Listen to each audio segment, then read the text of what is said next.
behalf of Ed Carney, the Chamber President, we would like to welcome you to the 2020 Candidate Forum.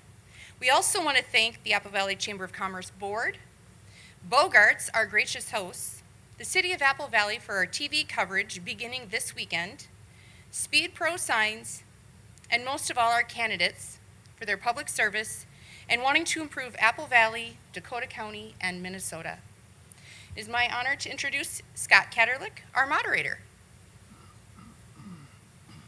Thank you, Tasha. I'd like to welcome the candidates for the 2020 House Race 57A. We have Representative Robert Biermann and Ms. Megan Olson running for 57A. 57A includes Apple Valley and a portion of northern Lakeville on the eastern side. You will each be given an opportunity to introduce yourself for 1 minute, then I will ask a couple of questions and you'll be able to respond for 1 minute, and at the end we'll have a period of time where you'll be able to ask each other a question. You'll have 1 minute to ask a question, 1 minute to respond, and then at the end you'll be able to give a closing statement for 1 minute. We live by 1 minute around here. So we're going to begin. Representative Robert Biermann, please introduce yourself.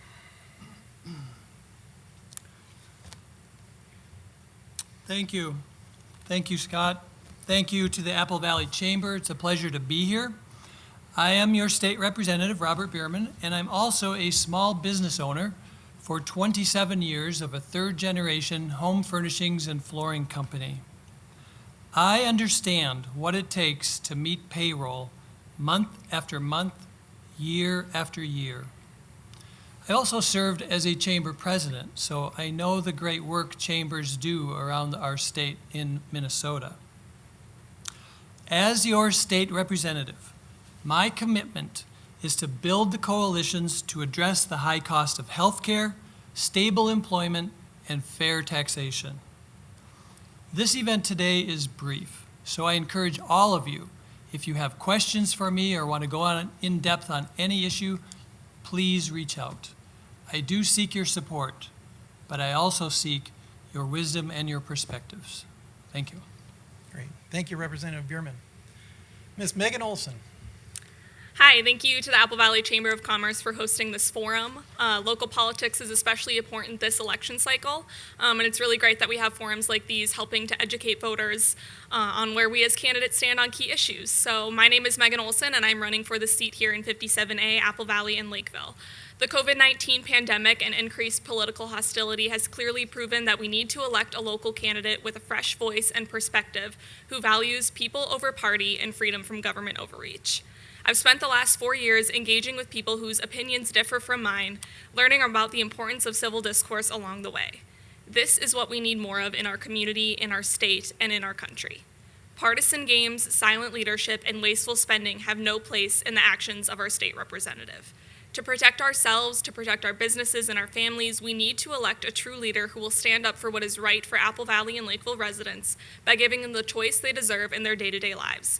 Once again, my name is Megan Olson, and I humbly ask for your vote in the coming weeks until November 3rd. Thank you. Thank you, Ms. Olson. Now we're going to do the questions. Starting out, we're going to get right into it. Representative Biermann, the Minnesota Office of Budget and Management has issued a report this summer that indicated the state's budget deficit for the 2021 biennium could be $2.4 billion. That projection came just 3 months after the Minnesota Office of Management and Budget reported a $1.5 billion surplus. Now a planning estimate by the state indicates that the budget shortfall for the 2022-23 biennium could be as much as $4.7 billion deficit. You're going back to St. Paul. What do you plan to do about the shortfall? Scott, thank you for the question. We are going to have to make very hard choices. And you have to look at the budget planning in a series of buckets, I think. There is obviously going to be a need to cut spending. And a lot of people have said, well, cut across the board to what you need to get to.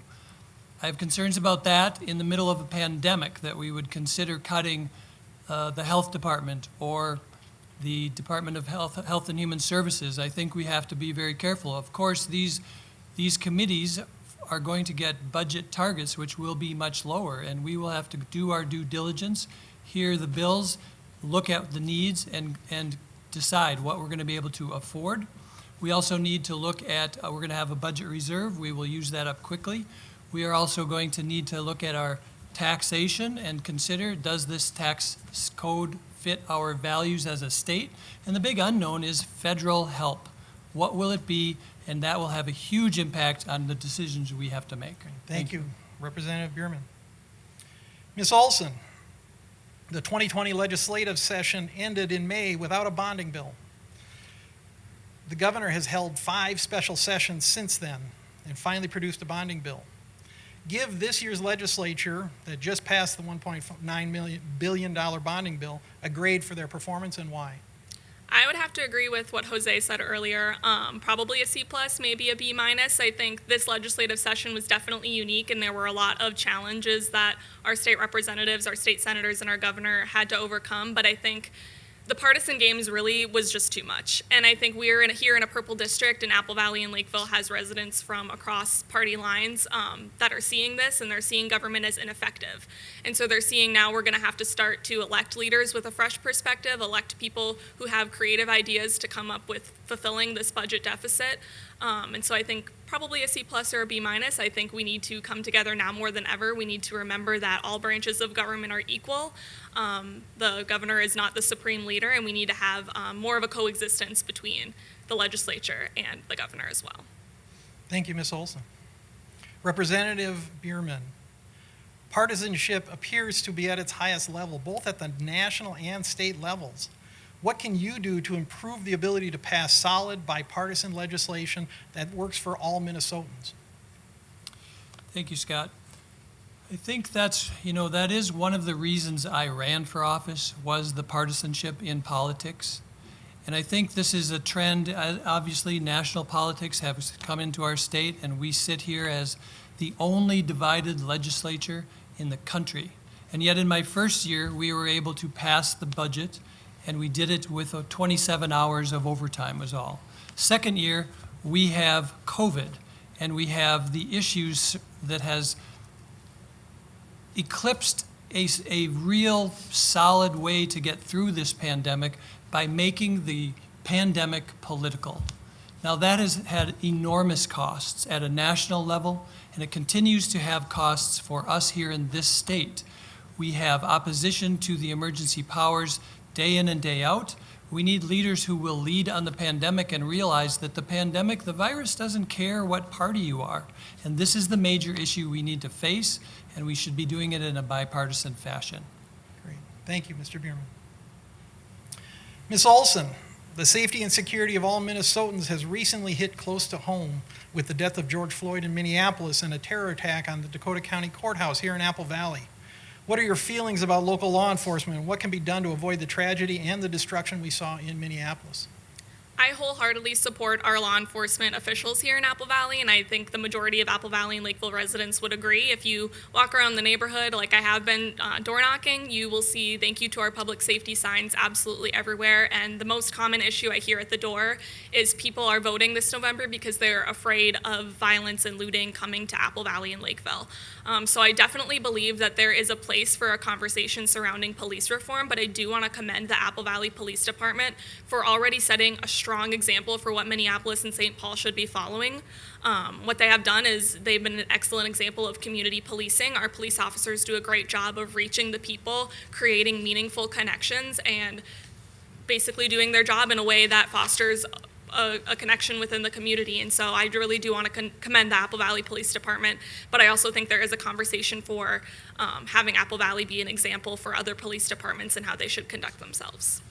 Thank you, Ms. Olson.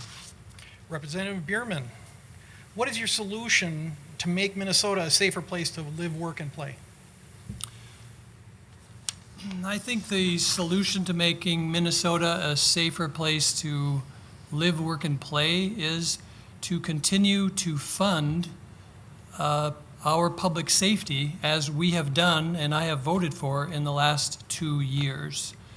We need to continue to fund the resources that public safety officers need, and I'm talking about things like funding the corrections facilities, funding the BCA labs, funding police training, funding the testing of sexual assault kits.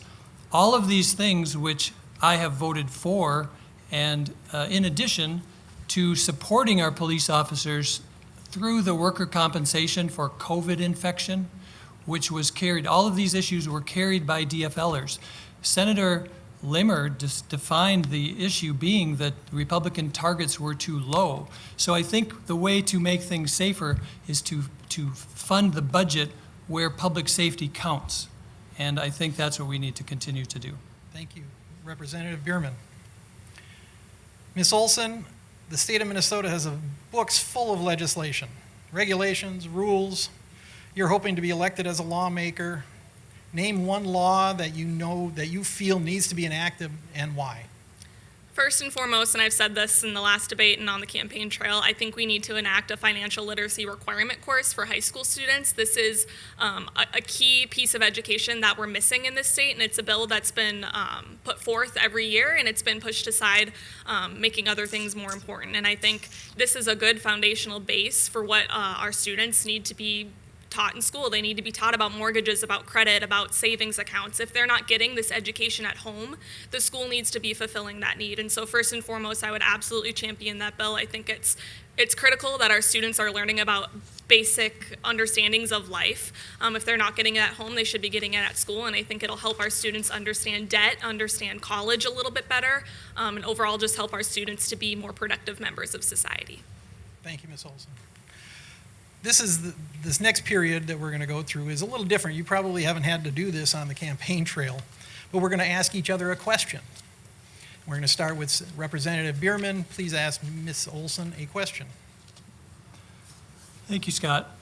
My question for Megan is, I think voters just want to get to know you a little bit better. And what would you say of your achievements?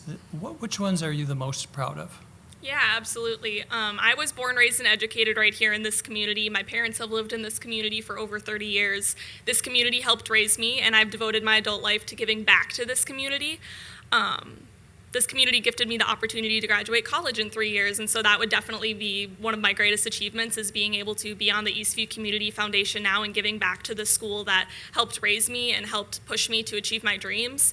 I've worked in public affairs on countless local campaigns in media, technology, on Capitol Hill.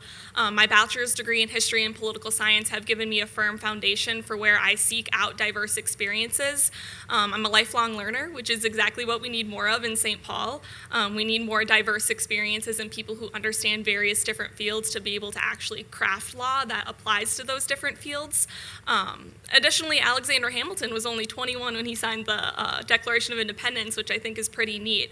I'm curious, it's been a talking point on this election cycle that I'm a little bit inexperienced, but I always wonder if what you're insinuating against me would apply to Alexander Hamilton if he was seeking to better his community during the founding of our nation. Thank you, Ms. Olson. Ms. Olson, a question for Representative Biermann. Yeah. Representative Biermann, you've consistently supported the executive orders of Governor Walz, his continually extended peacetime emergency powers. As a member of the legislature, I find it a little bit bizarre that you would refuse to represent your district, defer to the governor, and also vote against giving federal aid to Apple Valley and Lakeville on the first vote. Why are you in favor of small businesses being shut down while big box stores are allowed to stay open, which cripples our economy and destroys hundreds of lives here in Apple Valley and Lakeville and families as well? How are hundreds of people in a Walmart safer than a dozen in a mom and pop store on Cedar? I just don't understand really how the excuse about public health fits within the business sector. Well, the public health issue is not an excuse, first and foremost. There is a pandemic that is not only in Minnesota, but the entire nation and the entire world. So we need to take the pandemic seriously for what it is. It's probably one of the 5 great challenges to civilizations right now are pandemics. And we need to follow the science on that. Now, you spoke about the unfairness of the early part of this pandemic. I agree, it was very unfair that so many businesses were shut down for so long. It would have been nice to have had something slightly different than that. My business was shut down. So I see this from both sides. I have a small business. I have a foot in the Health and Human Services Committee. I talk to epidemiologists all the time, public health officials all the time. We need to have that balance, and the governor has done the best job he could to strike that balance. But I will not vote to suspend the emergency powers and lose all of the benefits that are bringing to bear to keep the health of Minnesotans safe. So we will continue to have that discussion. Great, thank you, Senator, or Representative Biermann. I'm promoting you, sorry. It's all right. Sorry, Greg. Sorry. Let's have our closing comments, starting with Representative Biermann. Thank you. This is a critical election year. Voters are faced with increasing turbulence in politics. We need calm, sensible, experienced leadership to pull our state back to the center, away from the polarities. This is one of the reasons I ran for office in the first place 2 years ago. In my lifetime, the need for good governance and stable leadership has never been greater. Voters are confronted with a lot of conflicting data, but truth exists. Facts matter. Your neighbors are still your neighbors, and it's good to be able to speak to all of them. Creating division is a choice. Creating collaboration is a choice too. Collaboration is more important and productive, but you have to be persistent and dedicated to the cause. I am both, and I seek your advice and your support. Please vote. Thank you. Ms. Megan Olson. Once again, thank you to the Apple Valley Chamber for hosting this forum, and thanks to all that are listening at home for your commitment to our local democracy. This election, like we say every election year, is important. Our State House seat demands to represent this community by having an occupied leader who is clear and transparent. So often I hear from voters at the door or over the phone that they're sick and tired of the tried and tested ideas and policies that have failed our community time and time again. And the budget deficit proves that we need a new voice coming to the table, coming forward with creative solutions and creative ideas, working across party lines to get things done. People are ready for a fresh face, a new voice, and a leader committed to transparency and accountability. These are the values I'm putting forward to benefit every individual, every family, and every business here in Apple Valley and Lakeville. Apple Valley and Lakeville do mean so much to me. I was born, raised, and educated here, and this community definitely helped raise me. And so if you want to learn more about my campaign, voting tips as well, that is on my website at votemeganolson.com, and I humbly ask for your vote in the coming weeks, all the way up until November 3rd. Thank you. Thank you, Ms. Olson. I'd like to thank the Apple Valley Chamber of Commerce for providing the voters with an additional insight into the candidates. I'd like to thank Bogarts for hosting today. I'd like to thank the city for filming and putting together a nice package. Most of all, I'd like to thank the candidates. I thank you for your service to our communities, and I thank you for your hard work. Each race is being filmed separately and will be shown on its own television or on its own show on television, so you'll be able to log in and watch these. I want to thank you all for listening. Have a great day.